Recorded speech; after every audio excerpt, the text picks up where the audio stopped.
بسم الله والصلاة والسلام على رسول الله. مرحبا بكم مشاهدي الكرام إلى هذا اللقاء المتجدد. نود الحديث معكم أعزائي الكرام عن مباراة المنتخب الوطني الجزائري أمام نظيره السوداني، والتي تدخل في إطار نهائيات كأس أفريقيا 2025 المقامة حاليا بالمغرب. إذن كما شاهدتم مشاهدي الكرام، قد فاز المنتخب الوطني بثلاثية نظيفة في هذا اللقاء، والتي كانت من هدفين من تسجيل الكابتن القائد رياض محرز، والختام كان من اللاعب الواعد إبراهيم مازا. إذن كما تابعتم أطوار المباراة، شاهدنا بعض الإيجابيات في المنتخب الوطني، كما أنه توجد هناك سلبيات.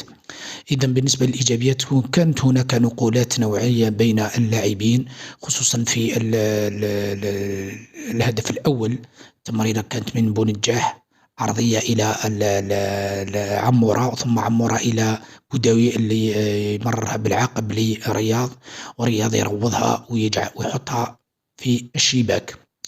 أيضا الهدف الثاني واللي كان في الشوط الثاني بتمريرة ولا أروع من عمورة، أيضا يروضها رياض كالمعتاد بكنترول جميل ويوضعها في الشباك أيضا، ليأتي في الأخير أسيست من بونجاح برأسية ولا أروع، ارتقاء جيد يمررها لمازا، مازا أيضا يروضها بإمكانيات عالية ويجعلها في الشباك.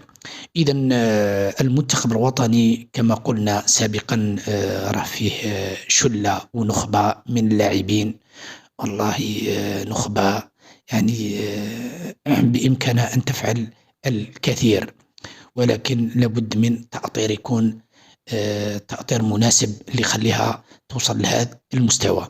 إذا نتمنى من الطاقم الفني أنه يعاود يراجع المباراة هذه ويصحح لنا الأمور اللي كانت خارجة عن النطاق واللي كانت تعيق اللعب. لابد عليه يدرسها جيدا، لأننا سوف نواجه مباراتين أعتقد في رأيي أنهما ستكون مباراتين قويتين. الأولى أمام البوركينا فاسو، أعتقد 28 يوم الأحد، ومن بعدها غينيا الاستوائية. أنا كنت تابعت مباراة اللي جرت بين البوركينا فاسو والغينيا. إذن في فارق، البوركينا فاسو قوي هجوميا والغينيا الاستوائية دفاعيا، يعني في كلا الحالتين راهم كل منتخب راه عنده قوة. لازم على المنتخب أو عفوا على الطاقم الفني يدرس القضية هذه بجدية حتى يستطيع مواجهة في هذا اللقاءين، ويتحصل أيضا على النقاط اللي تخليه يتجاوز هذا الدور.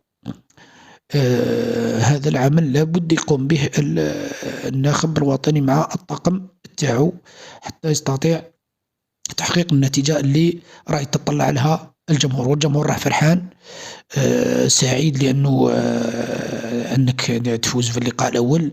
يعني كل المحللين وكل الخبراء في الكرة يقول لك دائما المباراة الأولى هي البوابة للتأهل للدور المقبل، وبالتالي على على الطاقم الفني أنه الآن يخدم على هاتين المباراتين، يدرسهم بدراسة جيدة حتى يستطيع التجاوز العوائق والصعاب اللي غادي تكون حتما غادي تكون، لأنه لو نقارن هذين الفريقين بالسودان، إذا أعتقد في رأيي أنا اللي كنت تابعت اللقاء أنهم فرق مستوى راه بعيد بزاف بالنسبة للسودان.